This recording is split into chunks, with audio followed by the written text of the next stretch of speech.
valuable golden tickets. I hope we can all keep it up. 3. Chapter 1076, Proposal and Rejection. The words of the dragon monarch hovered in the air for several seconds before Salazar burst out in a hoarse voice. So, what is it that you are suggesting? Killing a lower existence? The zombie emperor grimaced as he said loud enough to be heard, I promise I won't stop you, you go ahead. Hearing this, Long Tian frowned as the others looked at him curiously. None of those present were stupid or blind. It was all too obvious that the lower existence in front of them was dangerous. To deny it would be foolish after seeing what they had just seen. Human soul evolver capable of dealing with a dragon 300 levels higher than him. 2 manipulation-type skills, along with other very powerful skills, such as that peculiar skill that gave him some control over shadows, or that strange golden halo that allowed him to increase his combat power enormously depending on his choice. And finally, but even more amazing than all the aforementioned, ability to touch, suppress, and steal the strongest records of a living being. Such an existence could not be left alive regardless of whether it was the reincarnation of Sirius or not. Who knew if tomorrow or the next day the young human in front of them would appear knocking on their doors or sneak into their homes to steal their records? Because to be honest with themselves, they all knew in their hearts that if they had such an amazing skill, they would definitely look for ways to steal the records of the other leaders. The problem was that if they wanted to hurt Bai Zemin, they would have to pay the price, a price too high that no one was willing to pay. Eternal Phoenix looked at everyone silently, and after a brief pause remarked as she stared at the young human, "Although this boy caused the Dragon God Realm leader to recoil, I am certain that this only happened because Long Tian did not expect his records to be shaken in the face of the apparent attack from a lower existence. However, I refuse to believe that this skill that allows this boy to steal records is limitless." "What do you mean, Empress Phoenix?" Lethar frowned. "What I mean is that such a skill probably has a limit on the total number of times it can be used," Eternal Phoenix said slowly.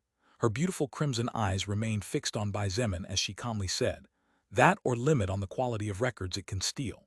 Although it is more than clear that the purity of this human boy's soul power is, as hard to accept as it is, purer than ours by probably quite a large margin. I don't think his soul can withstand two manipulation-type skills, along with as many other powerful skills, as well as a skill as crazy as that."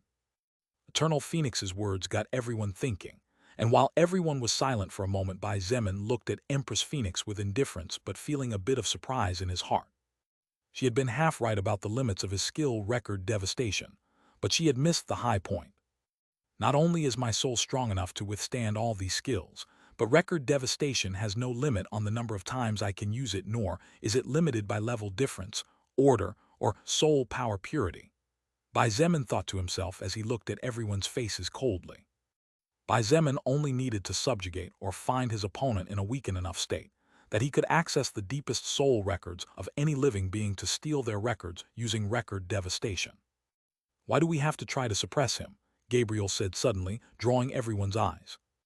Even God was momentarily startled, but soon regained his composure and looked at his commander calmly.